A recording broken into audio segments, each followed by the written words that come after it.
His face is just so... what? Like, ooh, I don't like it. I can't look at his face. It's so weird. Did you hear that? Slash. There it is again. The remains of the missing teens were found severed into pieces. It's better what you stand. It's like something out of a horror movie. That's some scary shit, Bob. Oh, scary shit indeed, Diana. Well, hello, Mr. Slash.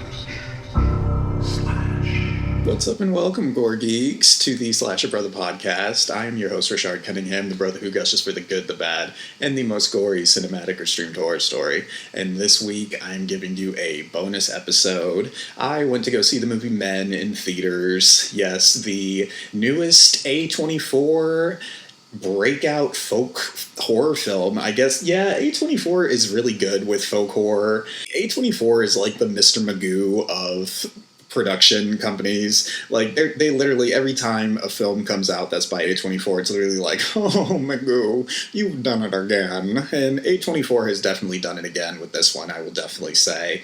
Now, I'm not going to overhype this movie like the reviews in the trailer did, because I guess the trailer reviews and everything were saying, oh, this is a horror masterpiece and the darkest film we've seen in a long time. And no, it's definitely no Hereditary. Hereditary was actually something that had me on the edge of my seat all the way through, because it's just so unsettling and so masterfully told well. And this is not to diss Alex Garland, who did this film, Men. And I say that just because this film is good, but I felt like the ending was a bit pretentious. Coming in hot. The lead actor is Jessie Buckley, who's playing the character Harper Marlowe. Now, the basis and the crux of this story is that Harper, her husband just committed suicide, but she's not even sure if he committed suicide fully, but we get that he fell from a balcony above their apartment, and this is after a domestic altercation with her husband, because Harper and her husband James did not have a great marriage, and we get that their relationship was actually very toxic. And just with the brief interaction we got before he died, we just get that this relationship truly was very much over. I'm finished. Done. It's over. Before I even truly get into the big spoils, I'll just say that Harper decides to find some comfort and peace in this village countryside. However, she's the only female, really, that's in the area. There's a lady cop. Like, it's not like she's the only woman in this movie. Like, she's not the only woman in this world. Like, other women exist. Like, she has a sister named Riley, who she's always talking to on the phone. And also, she does have a really sweet interaction with this lady cop. And it's a very distinctly safe feeling scene. And I'll get into a lot of that later, because obviously, based on the name in the movie, we get that, okay, we've got this lone woman and all these different men popping up in the trailer, so clearly it is a lone woman being threatened by multiple men, is what you think this movie is kind of going to do. It kind of sets itself up almost like you think this movie might be kind of like a British Straw Dogs kind of feel or something, or maybe even like a revenge sort of movie, kind of like Last House on the Left. I was afraid that's where this movie was going to go. At one point, you think it's going to go there, and it's just kind of like, oh no, like, all this other shit has already happened, and it's just like, this is what she's now got to deal with. But it doesn't get that far, because there's something different about this movie. This movie plays with your expectations, and it definitely has you thinking this movie is going to go one way or go another.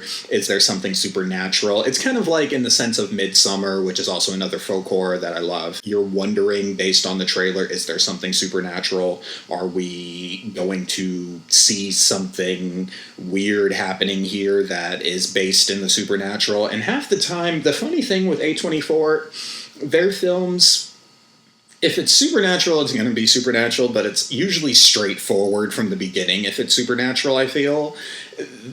The faux horrors with A24, they set them up like there's going to be something magical, but really it's just, this is just realism, but their reality is distorted because of some sort of turmoil that they're going through.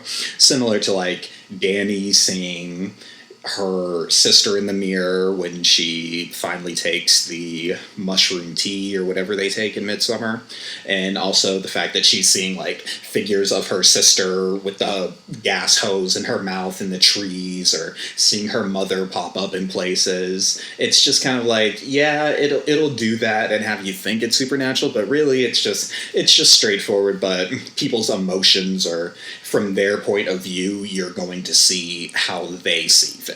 So I get that. So we open with, and this is where I'm going to get into the spoilers, so if you haven't seen the movie, get out now, and if you have, stay with me, because this is a journey. Like I said, we've got the actor Jessie Buckley, who's playing Harper Marlowe, our main woman in this film. And Jessie Buckley, she's got a notable theater background. Actually, everybody in this movie has a notable theater background. Everybody is either British, Scottish, Irish, or, yeah, either British, Scottish, or Irish. And you don't believe that you can wipe your ass with a 4-leaf clover. They all have either a really high theater background, or they're just now getting into mainstream.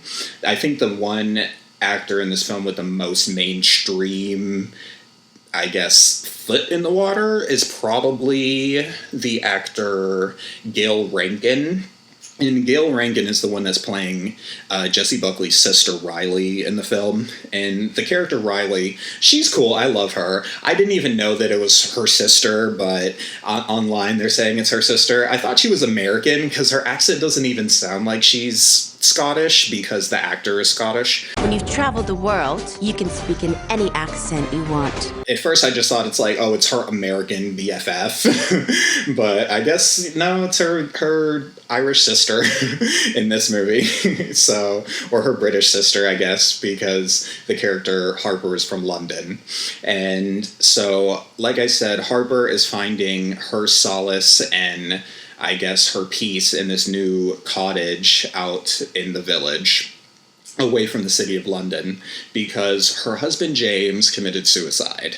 And the issue with her husband James is, like I said, their relationship was extremely, extremely toxic. We open up with Harper seeing James fall in plain view of her, like from one floor above down.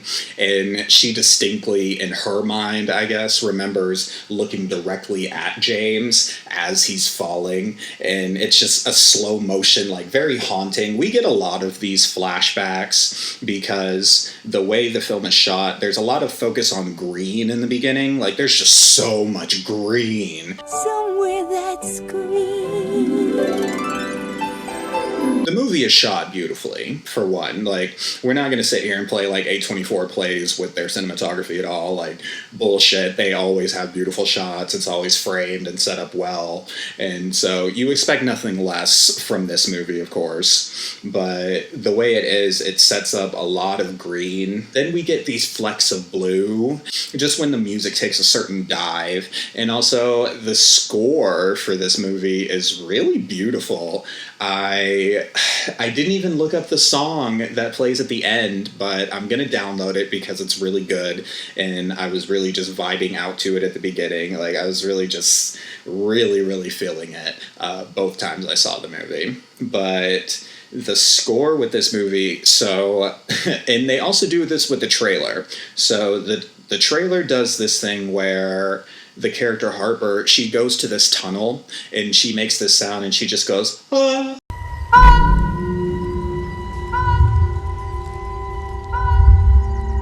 And it makes a echo because it's this long tunnel that's completely dark, but at certain points you can see the ending of light, but not really at first. And the sound is very musical for her. And Harper really starts to get into it. And so then, you know, I mean, it's not like she's starting to like beatbox and shit like, my name's Harper. My husband died. I'm in the village. I'm trying to hide.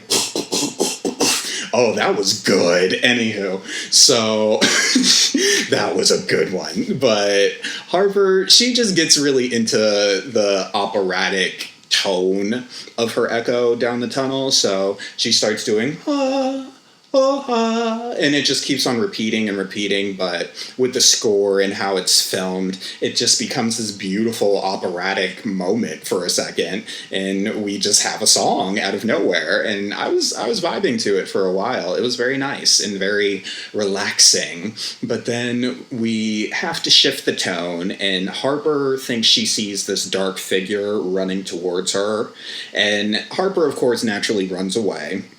And she runs through the woods and everything like that, and she gets to this opposite side of the trail, and she basically has to climb up this ravine, which, you know, it's just a lot of work.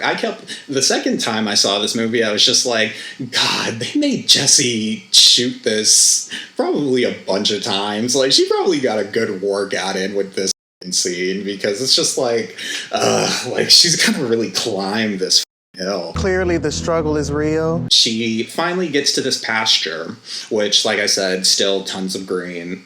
And then she decides, oh, let me take a pic, you know, and send it to my sis, probably. And so as she's taking a picture, she then zooms in and realizes that there's a naked man in the frame. You had me at throwing penises. She just instantly says, oh, and she says that a lot. That's like her go-to reaction throughout this movie. Harper says a lot. Like, when she sees the naked guy, she says when the policeman who she thinks has shown up at her house to confront her later in the night, when he disappears out of nowhere, she says like, Harper's general reaction to turmoil is holy. So, yeah, that's Harper, and she just instantly walks away from the naked man like, oh, okay, nothing to see here, I didn't see anything, goodbye. But she's actually sitting in the tub later at night, and she's looking at the picture, and she doesn't even do what you'd think she would probably do, like, oh, let me just delete this, and oh, I don't want it, you know. She's actually just like, whatever. It's a dick, whatever. Oh, that's a penis?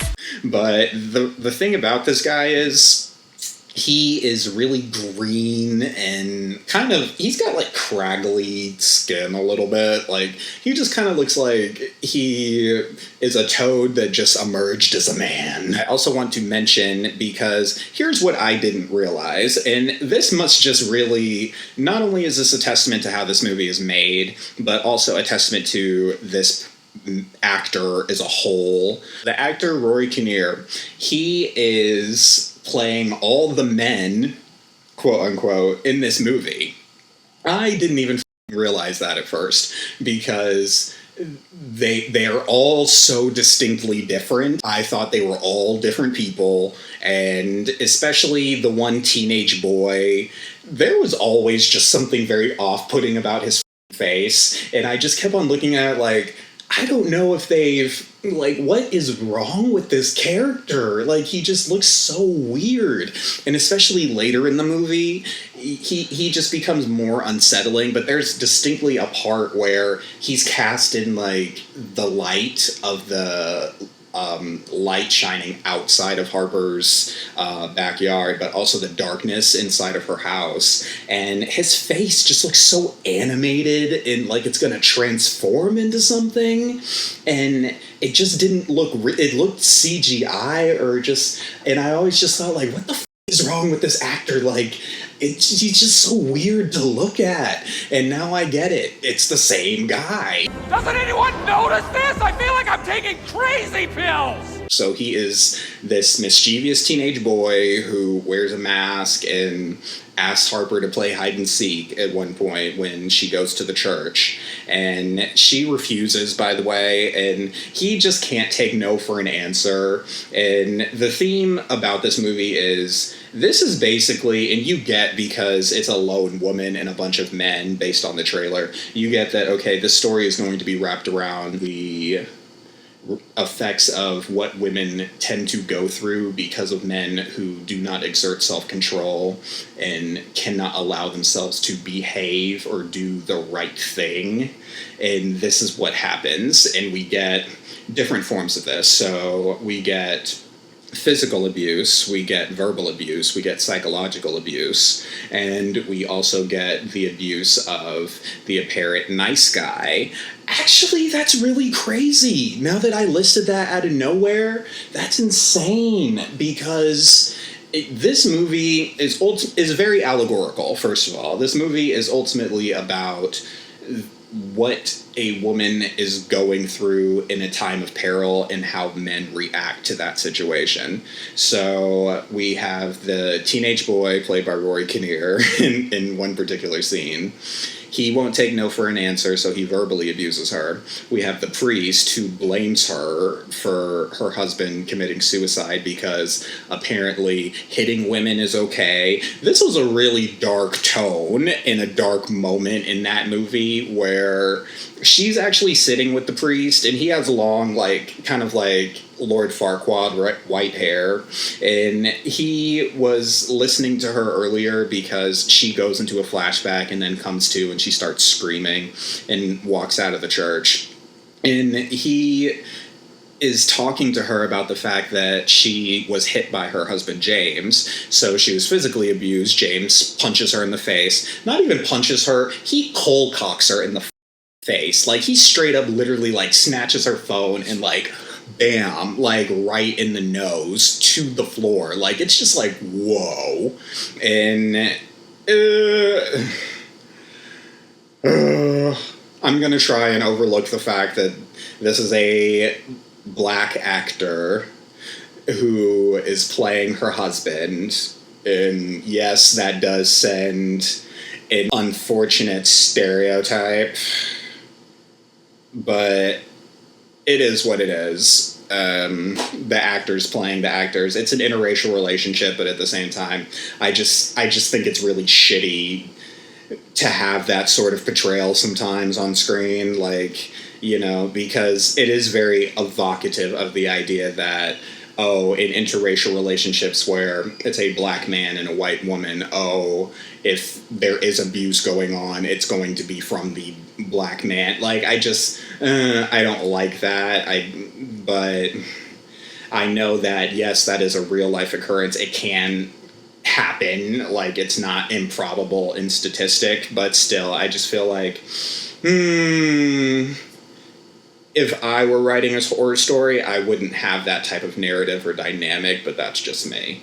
I'm not saying that was intentional or that, that's what Garland is trying to do in this film, not at all. But I just, as a black viewer, I will just say, I don't like the portrayal, particularly. And I also don't like the portrayal that the fact of her trauma is coming from the fact that, yes, this is her husband, but it's also the fact that she's getting all this trauma and all this haunting on her, and it's by a black man, and it essentially comes down to a black man. I just feel okay, that sends a message that black men are a bit toxic in relationships, or this is what we bring to the table in whatever relationship, whether it's straight or gay. And I just feel okay, it's naturally going to evoke some sort of reaction, and that is the particular reaction that it evoked from me. So, I will say that the actor, Papa Essiedu, God, I tried to figure out how to say his name before this podcast, and I knew I was going to up, but I believe it's Essiedu. He's good. He's doing great in this film as an actor, but it's just the abusive black husband. I never liked that narrative, and so Harper has experienced physical abuse from James, and also Yes, just mental abuse in general, because James, he threatens to kill himself at one point, and it's because Harper does not want to be with him anymore, and she realizes he's getting more volatile and more just, angry and controlling, and she's just like, yeah, like, we have to leave. Like, if we're asking these questions, that means we need to divorce. And he's just like, oh, well, why are you doing this to me? This is all you. This is you doing this to me. And he takes no responsibility for anything he's doing wrong in the relationship. He takes no responsibility for the fact that he's manipulative, for the fact that he gives her ultimatums, for the fact that he's violent. He just doesn't take responsibility. Every time, it's like, even the fact of she has to text her sister, and I believe it's her sister, either her sister or her friend, and she texts them that he's scaring me, and he instantly turns it back on her when he snatches up her phone, and he says, well, you scare me. And, it's just like he's gaslighting her all the time, like, she's genuinely afraid of him and what he's gonna do to her, which, I mean, he proves her right. He hits her, and he's just sitting here, but you scare me because you're gonna leave, and then the thing is, after he hits her, we get in another flashback, because it separates the flashbacks in between the movie, but we get that Harper, instead of letting him just, like, apologize and move on, she's instantly like, get the out right now. She is pushing him, hitting him. I don't care if you kill yourself. Like, you can threaten me all you want, but you will never see me again.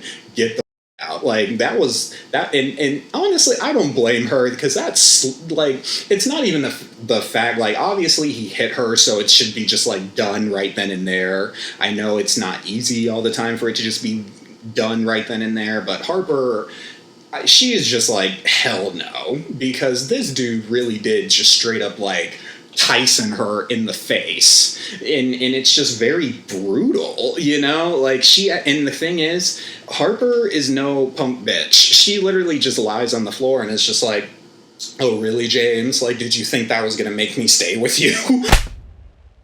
My mama slaps me harder than that. The story is James broke into the apartment above them, tried to climb over the balcony to get to their balcony, and he might have killed himself, but part of me also believes maybe he didn't, and maybe his control just took over, and him being so controlling was ultimately his undoing, and he lost control. And we see in a early flashback too of what happened to James. So James, he fell, and his hand gets pierced by the fence. At first I thought it looked like he might have slit his wrist, and I thought, oh, he did commit suicide. But no, his arm must have got gashed and sliced all the way up into the fence, and then we see he's hanging there with his head like this, but both of his ankles and legs are just snapped to hell. Like, it's just like they're just all bent and cracked, and there's just blood everywhere, and part of his brain almost looks like it's exposed, and he's just done. He's gone. Like, and I guess Harper went outside to just like see, like, holy shit, like, is this really happening? Like, did he really just land on this fence like this? Because you see the fence and you instantly think, like, oh, like, would he have landed kind of like Cecilia in Virgin Suicides, like, just, back on the fence post, like how it's typically done in Hollywood? But no, like, he got mangled. Like, his body was just contorted. It was insane, and I would be traumatized after that too. So it makes sense that Harper goes to this village to retreat and get away. And the first person she meets is her landlord, Jeffrey, also played by the same actor, Mr. Kadir. And Jeffrey, he's cool. The funny thing is, you want to like Jeffrey because he's so easygoing and kind of dorky or like nerdy but slightly valiant. Oh, the more I talk about it, it breaks it down actually. Oh, the allegories in this movie are just so palpable because yeah, you want to like Jeffrey because he's a nice guy, quote unquote. He is the guy you want to believe has your back in some way, and he gives her the tour of the house. It's a very lovely cottage, by the way.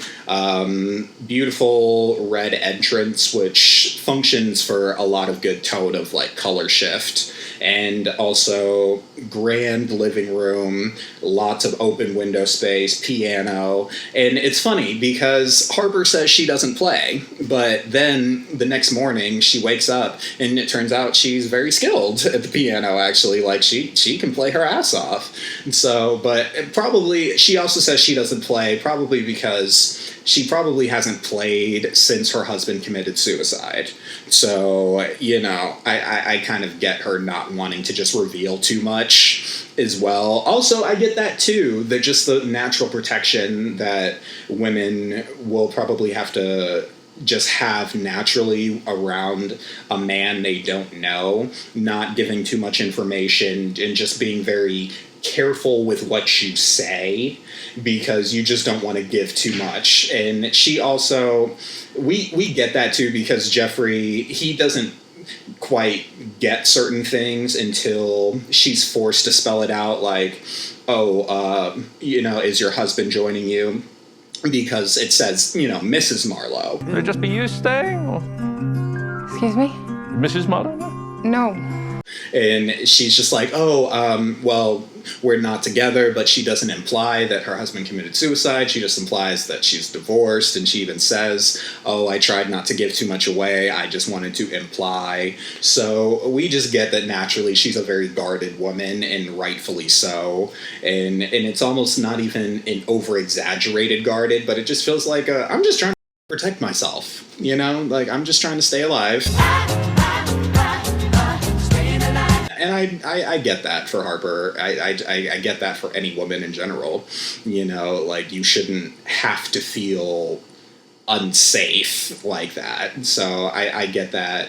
Just like naturally these are certain things we have to do in order to keep ourselves safe. Yes, it's unfortunate that it's like that, but I get that it's not played up as extreme, but it's played up almost as this is just a natural interaction, which makes you question kind of, should this be the natural react? Because it wouldn't be like this if there wasn't a history of these types of dynamics where, you know, it's, it makes you wonder, it makes you question a lot, and that's why I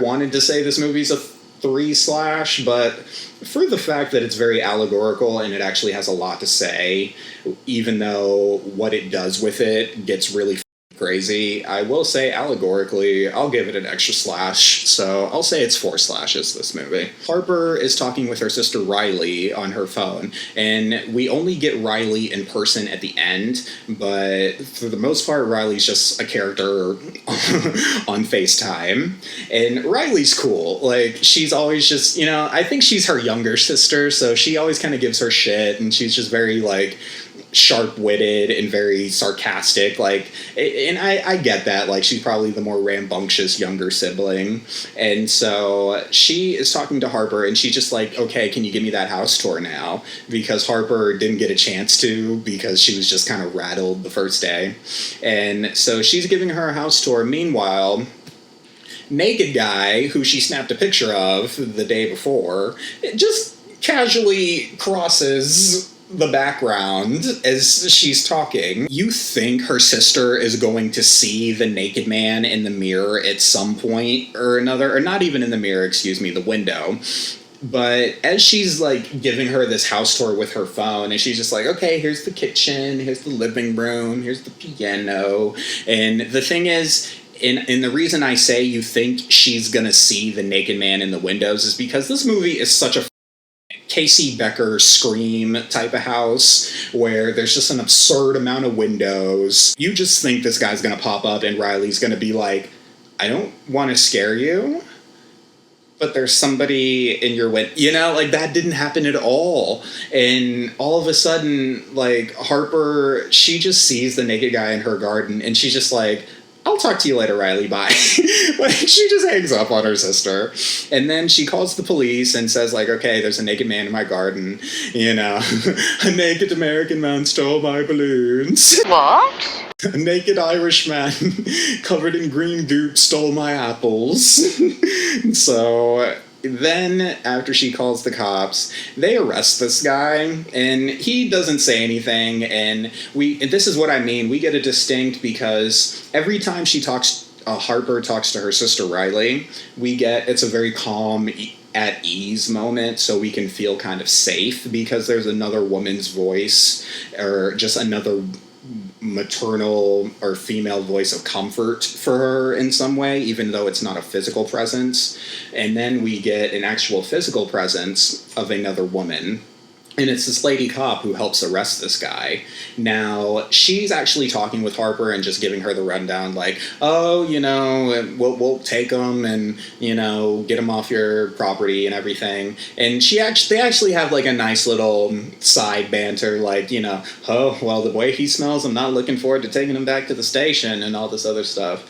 And it's a very sweet, calm moment between Harper and this lady cop, because it just feels like, okay, she's finally seen. Like, you know, like, it's another part of her being seen or heard or just reassured, like, listen, like, nobody's got you like we got you. You know what I mean? Like, girl, like, if you need something, like, holla. I'm a real ass bitch and I don't play no games with nobody. And it was kind of nice to have that moment, just because everybody else that's around her is not a female, and they're very sketchy, and they're very questionable, they're disrespectful, they disregard her emotions, they gaslight her, they disregard her feelings. So Kinnear also plays a cop that shows up at the bar. By that time, Harper comes in, and she's just like, oh, I just came in for a drink, because by this point she's pretty distressed and just like, okay, like, this is a bit much.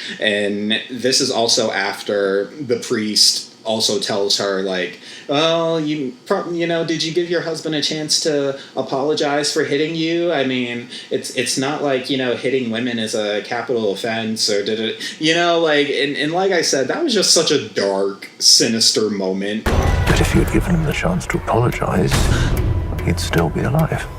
Because you think this priest is also going to be of some comfort, and that's also crazy, because now that I think of it, that's also very allegorical, and also just kind of,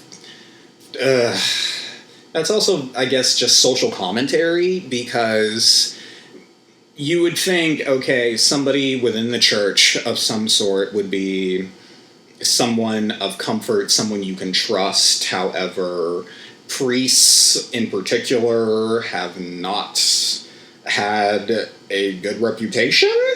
And then on top of that, you put in the fact that there's also not just abuse of children, but also abuse of women that have happened in the Catholic Church, or just churches in general. And it's very... It also begets expectations. Like, you kind of get that this priest is sinister, unlike Jeffrey at first, but at the same time, it's still just like, you would think this guy would be of some, you know, comfort, but even then, he turns the tables, and the more you get to know him, the more it's just like, oh, he's sinister too, because he has an interaction with himself as the teenage boy, and the teenage boy actually tells him off, and the priest actually says, you first, which was, I was like, okay, like, priests are doing you first now to off? Okay. This is about God. And then we just have this moment where he's just basically giving Harper shit, like, well, of course you feel some guilt, because, you know, I mean, you wonder why you drove him to it. No, you're not pinning that on me. I'm not letting you do it. And it's just like, what? You must wonder why you drove him to it. I didn't drive him to it. And this is also a part we get in the trailer of she's like, but I didn't drive him to it. Like, why would you say that? So interesting because you come across like a nice guy, but you're really a piece of shit. Hey, with that comment. That's really up to say that, oh, I kicked his ass out after he slugged me in the face. Not even smacked, but slugged. Okay, slugged her in the nose, bleeding on the floor, and she kicked him out, but oh, it's her fault because he decided to break into the upstairs apartment above them, climb over the balcony, you know, like it's her fault that he chose to then commit a crime after committing another crime, and then he ends up basically killing himself. You know, it's like, what the f***, bro? Yep. Jerk. Everybody in the theater had that reaction, like that sinking feeling of just like, ooh, really? Really? Is that what we're doing here? That's what we're gonna go with? Okay. Die. She rightfully tells him to f*** off twice. You. Which, go ahead, Harper. Like, and this is what I love. Harper ain't no bitch. You know, she's not gonna take this shit. And also, Riley, her sister, is on the same tip because Harper is telling her everything that's going on. Like, this teenage kid tells me to f*** off. This priest blames me for my husband's suicide. Like, what the f***? This cop, he releases the guy that they caught because at the pub, she's talking to the cop, also played by Kinnear, and he says, well, we didn't have anything to charge him with other than he's just naked and weird. He was stalking me. What makes you say that? I saw him twice. Twice. I don't know if he saw you once.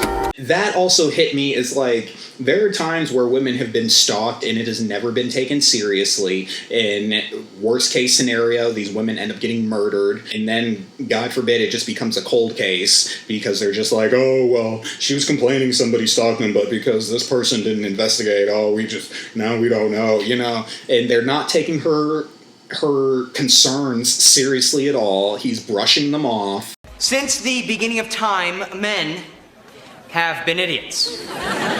And the fact that he says we don't know if he saw her, what in the actual that really just had me feeling like, ooh, Harper, you need to leave. You need to get out of here because they are going to do something to you. And then they're just going to act like, oh, well, she's a woman, so we can't believe her. She leaves, but once again, we get that Harper thinks she's being stalked, but she's kind of not, but is. And it's still not really 100%. Because she makes it back to her place, but then she realizes, because she can't get a signal, because, like I said, a lot of the women, especially Harper, she's very strong-willed, but we get her sister is very strong-willed, and Harper's considering leaving, and here goes Riley, no. That girl, okay? You came out there to heal, and you really think that you're gonna leave because of all these dicks who don't respect you? No. You know, I'm packing a bag, and we are gonna eat Haagen-Dazs and roast dinners, and it is gonna be lit. Wait a minute, set it off. Wait a minute. How long does it take to get out there? And Harper even says it takes 4 hours. Here goes Riley. Well, you know what? I'm gonna be there in 3. Yeah, that's my bitch. Harper is like, okay, Riley, sure, come on out, and, you know, keep me company. And she tries to give her sister the address and everything, but it's a long-ass address. Like, she's got to give the name of the cottage and... Sydney. P. Sherman 42 Wallaby Way, Sydney. While she's trying to give Riley the address, her phone starts losing signal. And this happened before, so we get it's going to happen again, because she's basically out in, like, the boonies. What the is up with your Wi-Fi? You have this big-ass house, and you can't afford a Wi-Fi box out here? She starts to lose signal late at night, and she can't give her sister the address, so her sister's just like, okay, can you just text it to me? And she's just like, okay, yeah, duh, because, you know, this is 2022, like, we have technology. We're not cavemen! We have technology! She gets a weird text, and it's very, like, Scream, like, Amber texting Tara, because the tone shifts, and all of a sudden she gets a text from her sister like, oh, I'm right outside, you dumb bitch, or something like that, and it was just like, what? Let's call the cops. And this is where reality starts to take a crazy, crazy dive in this movie. It's honestly like David Cronenberg took over this movie for the second half and decided, Garland, I like what you did for the first part. Now here's my idea. Because after the phone call gets weird with her sister, we just descend into madness, and it just turns into this crazy-ass nightmare. I don't even know if it was a nightmare. It's played up like it's not, but it is, but it's not. And it's still not really clear. So Harper goes outside, sees the cop who was basically just disregarding her concerns, which, okay, and he's standing outside, but Harper's just like, what happened? Why are you here? But he's not saying anything, and Harper's like, why aren't you replying? And then the lights flicker out in the yard that are overlooking everything, and then all of a sudden he's gone, and it's just like, what the f***? And then, of course, Harper also says, like, you know, because that's her startled go-to phrase. And so then, all of a sudden, after the guy disappears, the cop, the trees start raining apples. And this tree is also, we get this bit of, like, Eve biting the apple allegory as well at the beginning, because Jeffrey even makes the joke like, oh, forbidden fruit, don't eat the apples. And he's just like, oh, I'm just jolly kidding. Eat as many as you like. Apple from the garden? Yeah, it was delicious. No. Mustn't do that. Forbidden fruit. Oh, God, sorry, I'm joking. Oh. In fact, and also because it's Eve biting the apple, I thought about that actually, and I'm glad I reminded myself now that I'm talking about it again. The original idea of Eve biting the apple is that woman created the original sin.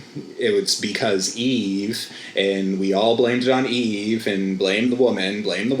And that's also what Harper gets. She gets blamed for shit that's not even her fault. You know, like I said, she gets blamed for her husband's suicide. Blamed because, oh, she saw somebody. That is what you get when you intrude so rudely into a neighbor's life. It's almost like she's going through the 50 circles of hell for women, you know? And I say 50 circles because Lord knows women go through so much. And it's just like, Harper has to go through all of this in one movie, it feels like. So she's just getting blamed for everything that happens to her, even though it's not her fault. You know, like, God forbid she just doesn't want to be with somebody who's controlling and hits her.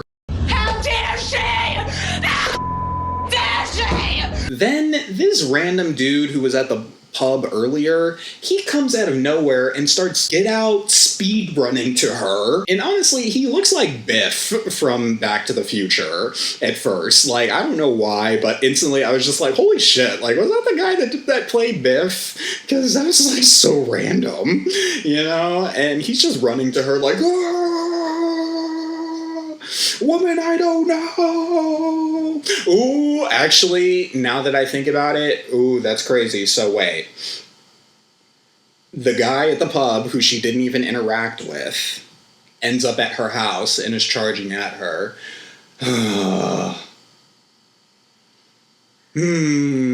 That's happened in real life before too. Oh my god. Why? Oh, I hate this so much. I think you feel exactly like we all feel. So Harper, she goes back inside, and after she's locked her door and everything, then all of a sudden, okay, Jeffrey shows up because you think somebody's like busted through her window through the kitchen because there's glass flying everywhere. She gets a knife and arms herself, but then the chair falls over, but then something drags the chair out of frame, and Harper screams, and, you know, she's just screaming like, you know, get the hell out of here, I'm armed and I've got a knife and I'm not afraid to use it. I got your blade, I'll cut you, I will cut you. You feel kind of good, like, when Jeffrey shows up, because, you know, like I said, he's played up as the nice guy you can trust, and so you're just like, oh, "Oh, Jeffrey, thank God," you know, and he's just like, "What's going on, Mrs. Marlowe? I heard screaming. What's this all about?" And Jeffrey, he goes to look around, and like I said, he's trying to be very valiant about the situation. I must warn you that I am armed. Hello? Jeffrey enters the kitchen, and he just notices that it's nothing but a dead crow that flew through her window. Well, it's not dead. He snaps its neck because he realizes that the wing is broken, and he's just like, "Oh, nothing we can do." And yeah, I just thought that was like, okay, well, damn. And so then he kind of tries to calm her nerves a little bit, and Harper's still just like, "No, like, there's somebody here. I think it was the guy that was here before." And Jeffrey's like, "Well, as your landlord, I must stay here and scope the place out. I will search for this rat." And so Jeffrey is just trying to be so diligent, and every time Harper's just like, "No, Jeffrey, no, like, no, don't do it, Jeffrey." And you think something's gonna happen to Jeffrey a little bit, like maybe someone's gonna come out and like whack him in the face with an axe or something.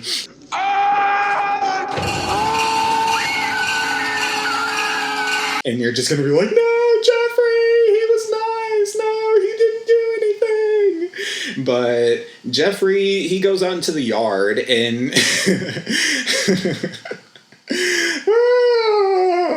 Harper's milkshake brings all the boys to the yard. No, Harper's apple juice brings all the boys to the yard. So Harper's apple juice brings Jeffrey out to the yard, and she is just watching him as he does this really corny ass, like, "Is anybody out there? If anybody's out there, I'll give them a stern talking to, because I've had enough of this. I've had enough of this malarkey and this nonsense. Now get out of my yard." I petrified. Then all of a sudden the lights keep flickering in the yard, so the lights go out, and then all of a sudden Jeffrey's gone, you know, out of nowhere. And then Harper, I don't remember what happens. I guess Harper manages to run away through the garden. And also, the guy who was naked in her garden, after he is released, we see him, he's got cuts all over his body now, out of nowhere, and he's inserting a leaf into the open wound. And at first I thought it was like he was putting blades in his skin, but no, nothing that crazy, although he does turn into a Cenobite later, because we find out, like, after putting leaves in his skin, he was also just jabbing himself with glass. He looks like a Cenobite, but at the same time, he also looks like the Hammer from 13 Ghosts. So he's just got all this glass in him at one point. And Harper is seeing this, and this is the point where I'm really just like, okay, so we went from home invasion, we went from soft woman who keeps getting gaslit and just being shat on by men, and then now it's home invasion, and then it turns into Hellraiser because we have this green goopy guy is now a Cenobite with all these glass shards in his body, and he blows dandelion flakes into Harper's face and just does a little, and that knocks Harper into a sequence of images of her running, and then also it's a continuous shot of this altar. We get shots of this altar randomly throughout the movie, by the way. It's the same altar she sees in the church when she first goes, before we see her having her screaming dream about James. And this altar, it has like a leaf, but it's a leaf with a face. And this is ultimately what this green goopy guy becomes. He goes from this green goopy naked guy to all of a sudden he's got all these cuts and is putting a leaf in his forehead. Now he's a glass Cenobite, and then he turns into basically plant. Like, he's becoming like a plant guy. He looked like something out of Goosebumps at one point. Like, he just emerges and he's all plant-like, and it's just weird and it makes no sense. Harper goes back into her home, and someone reaches through her mail slot, and this happened before because the green goopy guy, when he was, I guess, trying to attack at her before he gets arrested, he reaches his hand through, so it happens again. But Harper, and this is also in slow motion, and she stabs his arm, and basically, once the knife goes through the arm, it's kind of like, okay, he's stuck, he can't move. But this guy drags his arm out slowly, and you see it. It's a great shot. It's just like the knife is just slowly cutting through and up his hand, and it just finally slices it all the way through, and the knife drops. And the crazy thing is, then we hear this squeaking in Harper's kitchen, and it turns out it's the creepy teenage kid with the mask who, was basically calling her a stupid bitch because she wouldn't play hide and seek, and she doesn't even know him, but she refused to play with him, so he's offended, and now she's a stupid bitch. But so the dead crow is on the counter. He has placed the mask that he was wearing earlier on the dead crow's head. And the mask is like this macabre lady face with blonde hair. It's very weird and creepy. But the bird is moving up and down. And honestly, when you first see the scene, the first thing you're thinking of is, so somebody's a dead bird with a mask on it, and it's this kid.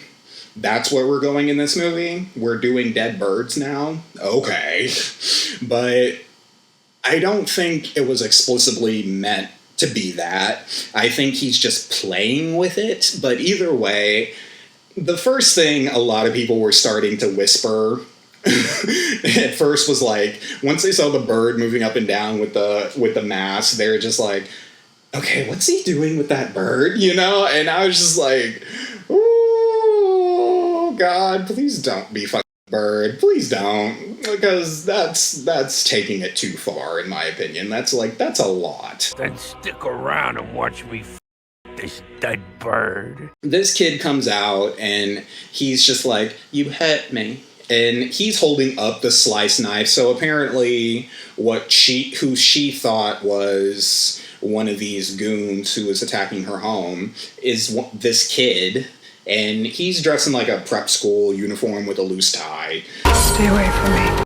And his hand is severed down the middle. And honestly, it's kind of like, his hand is severed kind of like how in Saw 5, how Britt and Malik had to slice their hands at the end to fill the beakers of blood because they stupidly decided to kill everybody instead of working together. So instead they actually had to really like destroy their hands. So he's just holding his hand, but it's like split like this. So he's doing like a, like a hi, kind of thing with one arm.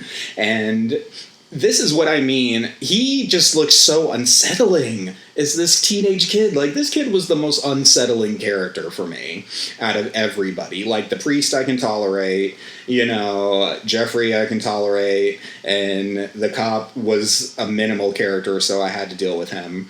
But this kid really just tipped the cake of just like, get the fuck off the screen because I can't look at you for too long. Like, you're just weird to look at. I don't want to see your ugly face! I'm done! Because he's threatening her too. He's just like, come on, do it.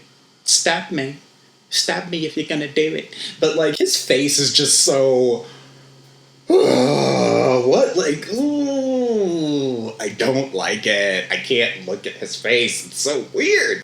And like, cause it's just like, it's a de-age, like, it's not a human. It's not a human. God damn it, Gordon Murder! He's basically just like, go hide, and so she shuts the door, and you think she's kind of just like given up at this point, like almost like she's maybe accepted her fate, like, holy shit, I'm or this is just too weird for me, so like now I'm just in a state of shock.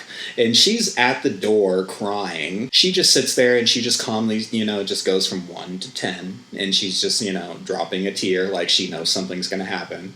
And all of a sudden, this random dude bursts through her front door, chases her upstairs. She runs into her bedroom, shuts the door, but she didn't lock it. Then the door opens, but it's the priest. Okay, it's Father Chapstick, and the reason I call him Father Chapstick, he has this weird scene with her after she tells him to f*** off, and he just puts the chunky chapstick all over his lips, and like there's like a chunk right here, and he just eats it, like he's just like...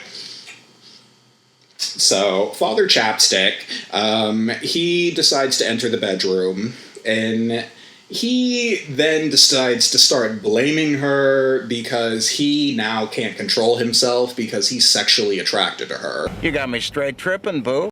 So now it's like it's her fault for just being a woman, and let's blame women again. Like, just like Harper literally goes through the 50 circles of female hell, and you hate it for her. It sucks for her. He also asks her, how old were you when you lost your virginity? And the reason he asks, and Harper's even just like, what the f***, man? The f*** did you just ask me? You must have had so much experience and da-da-da-da-da.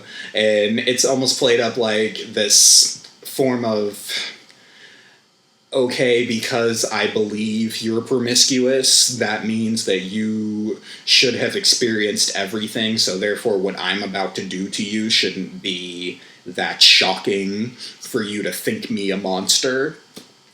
Oh. Some men are absolutely disgusting. Like, yuck, yuck, yuck. Father Chapstick is about to attempt her, and instead of her just, like, not having a reaction or maybe freezing up, she actually manages to stab him. And he falls to the ground. Like, she actually kicks him off of her because, like I said, Harper's no bitch. She's not going to be surprised or, like, feeling like, oh my god, I had to stab somebody who's going to attack me. She's just like, no, get the f*** off me, bro. Don't touch me!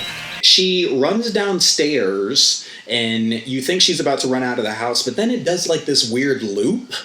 And once again, this is playing with my expectations because I didn't know where this movie was going. She runs out into the yard past the tree that was raining apples, right?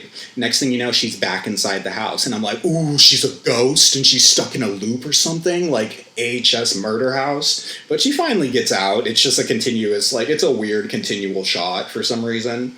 And she gets out into her car, tries to drive down the road, but the thing is, runs over Jeffrey. Like, and I mean, she straight up, like, hits him, his body flips over the car, like, and falls to the ground. Like, she straight up hit him. And you would think, holy shit, like, I just killed somebody. Because that's instantly the mode she goes into, like, oh my god, Jeffrey. Like, because he was just right there out of nowhere. But he's fine somehow.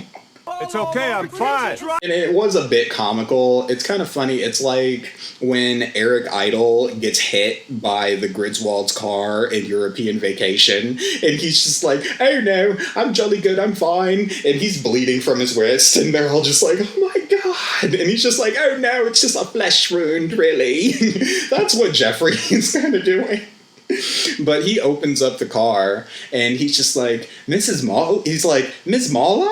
And then he drags her by the hair and throws her to the ground, and he's just like, Mrs. Marlowe! Oh.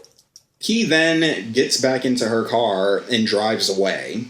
The first thing I'm thinking of is, okay, he's going to be driving back down this road in like 2.5 seconds. Here goes Harper, though, doing the dumbest thing she did this entire movie. This was the ultimate, just like, girl, this was so unnecessary, even for you. Even for you. I know you're in like a lucid Mulholland Drive dream state right now, but this was dumb even for Harper Marlowe. She looks up at the sky and notices that there is like a split of like between reality in the cosmos, apparently, which makes sense. I don't don't know. I was looking at it like, yeah, she's just like, she's stuck in some alternate reality where she's just not cognizant fully of what's going on.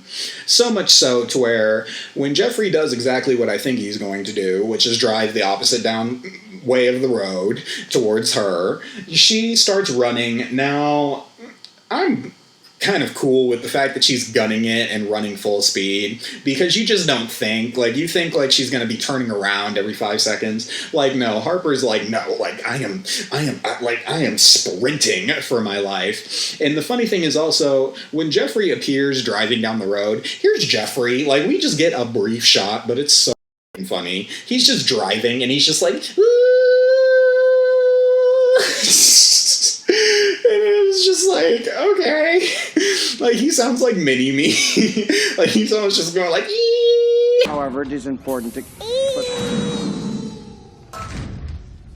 Mini-Me? He then ends up, like, doing all these Fast and Furious donut whips in the driveway because he's trying to hit Harper, but she keeps on dodging him. And then she runs through this, like, I guess, cement entrance into the garden, and Jeffrey just straight up, like, goes into the archway and just crashes her car. But he doesn't get out. We don't get that Jeffrey's dead or anything. It's just nothing happens until what he once was a Cenobite, now he is a tree man. The tree man comes out.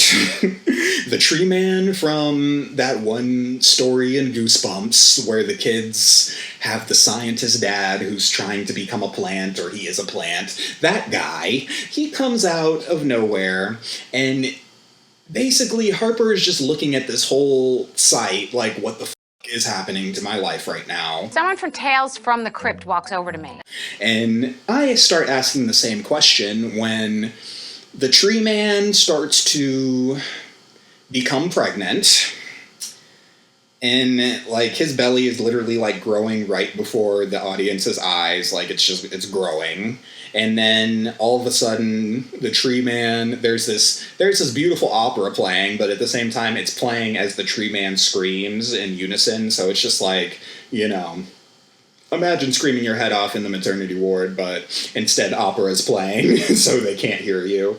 It's basically that. And then we see this vagina, and we see the head being born, and what comes out of this tree man, woman, this hermaphroditic tree person, is then it turns out to be the teenage boy that Kinnear was playing earlier, that I can't look at because he has a weird face. And so the weird kid with the face, he is born, and he's all covered in blood, and he's crawling to her. At first, and the crazy thing is, because the body is so slender, you think that it's Harper, like, oh, this thing just gave birth to Harper or something, like it's going to be crazy like that. But no, it's the kid, quote unquote, and then he starts to become pregnant, and then he starts smoking a little bit, like there's smoke coming off of him, and he just looks at Harper, and he does this weird, like, like, scream. It was just so, it was like a Weasley ass, like, what the hell? And then the kid who's now pregnant, he starts to give birth to Father Chapstick, and, like, Father Chapstick comes out of the belly like a C-section, and said, so the first time it's vagina, next time it's C-section, basically. And here comes Father Chapstick, and he's just coming out of the cocoon, and it's basically like we're watching, like, some freaky-ass David Cronenberg, you know, like, I don't even know. Honestly, David Cronenberg probably loves this movie. He's probably watched this by now, and he's probably like, oh, wow, like, I love it. It's masterful. It's brilliant. Harper keeps continuously walking away by this time, because this whole movie has turned into a Strong J commercial, and, like, it literally turned into Afterbirth. It stinks so good. And Harper just keeps on turning around like, okay, this. Like, I'm out. Like, Harper has had enough. Like, she's just been through so much this entire movie, and she's just like, I can't. You can't do it! There's also a thing about this figure keeps on breaking its ankles, so, like, it can't walk properly, so it's just always, like, dragging itself across the floor. And so Father Chapstick, who just got reborn, then all of a sudden his back starts to split open, and, you know, another person comes out, and it's all gross and disgusting and bloody, and Harper is still just like, okay, I'm still over it, man, and she still keeps turning around, and she's just like, oh, God, you know, like, she just keeps on having to deal with all this bullshit. This is all bullshit to me, okay? Here's where it gets crazy. You think, like, oh, this is it, this is the end, it's just Jeffrey or something, or like, I don't know, maybe this is like a alien or something. What are you? Harper is still, by the way, walking away with her this attitude, because at this point I'm like, yeah, I would be like that too, because I would just be like, either you're gonna kill me, or like, I don't know, but like, this continuous being born out of people, like, I'm bored with this. I am bored with this. We get this crazy shot. It's like the scene in Little Nicky where Adrian is talking to one of the guys, John, and he's like, oh, Nicky, come on out, come say hello. And he's just like, I'm not Nicky. And he makes him like come out through the mouth, but he comes out feet first.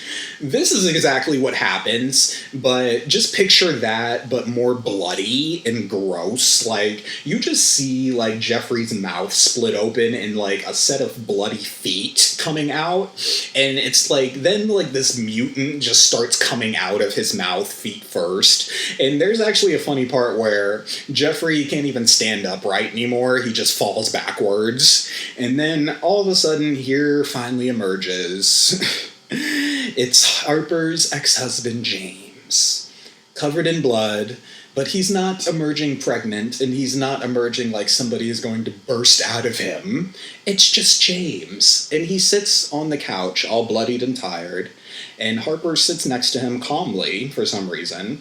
After all this just happened, there's no way I would be sitting next to anything that just multiplied into multiple people. You know, like that, like, would I sit next to the thing? Absolutely not. I would shoot myself, because there's nothing you can do to survive that scenario. But Harper just sits like, okay, here we go, like, more bullshit, you know, the day in the life of Harper Marlowe. And so she sits next to bloody James, and he is basically just like, look at me, Harper, look what you made me do. Look what you made me do! Basically, it comes to that. She's got to be confronted with this, I guess, fake-ass weight on her shoulders of, you need to accept that you drove your husband to commit suicide, and really it's like, no. I don't do anything that you want me to do. And it's kind of like she reaches ahead of, like, I'm not going to take this bullshit anymore, and I'm freeing myself of it, and that's fine, because she even asked James, she's just like, James, what the you want from me? And he's just like, your love. And she just turns around like, well. Sucks to be you. And it's kind of like a silent, like, yeah, you want it, but you're not going to have it because you ruined it. You can't get it back.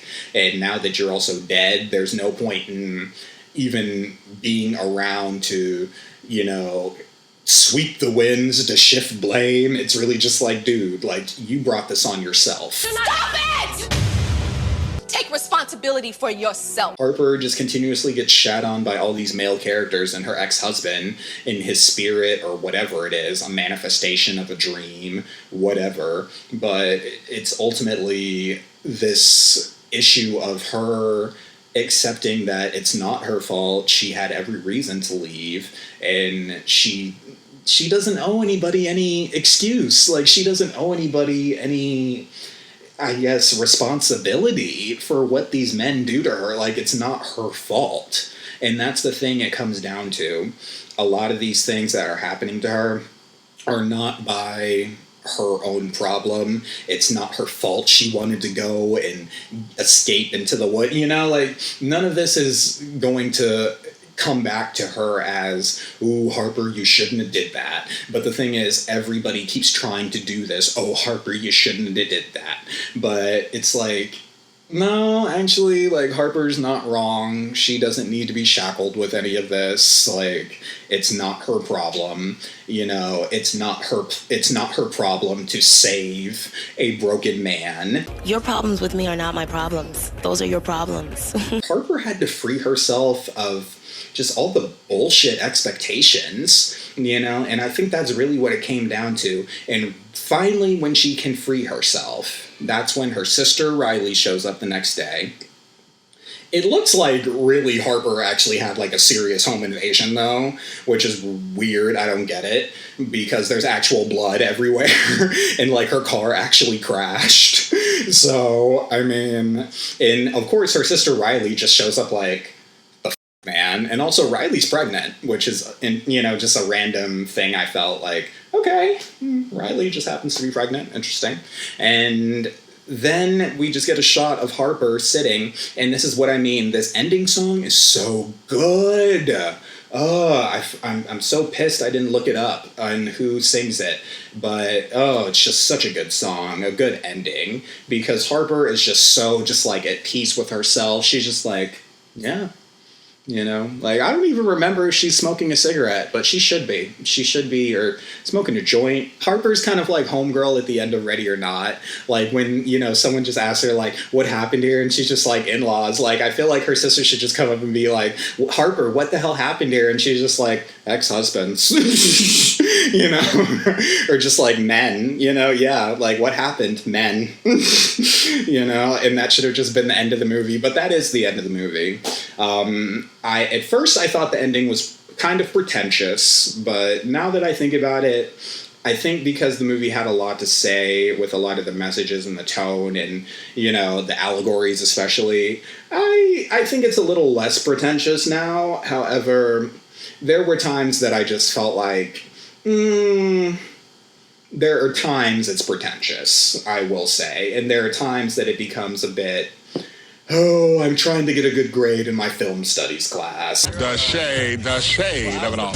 I would say it belongs in A24's folk horror category that they're kind of rapidly growing over time, which I think is kind of cool. So I would definitely put it in that category. It's another good entry. And I would definitely say that while it's not a go-to type of horror movie for me, definitely, I am glad I saw it, because it's definitely something that I probably wouldn't have given much thought about, or probably would have just blown off. But now that I've seen it, I'm actually like really kind of impressed, like I said, with, just the themes and what it did ultimately. And also I will say the practical effects I do appreciate, because Lord knows I love a good practical. And I love the gore that it had, even though some of it confused me at first, but I get it's also like a weird lucid dream. But still, it was good for what it was, definitely. And also, like I said, the practicals really come to a head when men start giving birth to other men. And yeah, it's just kind of like, what? And also even that kind of opens up a discussion about certain themes that I'm not going to get into, but it just, it opens the discussion for a lot of things. So I definitely think that's why Men is definitely a good one to see. So those are my thoughts. And if you would like to follow me on social media, you can find me at Slasha Brotha on Instagram. You can find me at my personal at Martian Prince Jr. And my art page is Richard's Killer Hand. And also, if you want to email me, you can find me at slashabrotha@gmail.com. And until it is time to slay another day, I hope you guys enjoyed this bonus episode.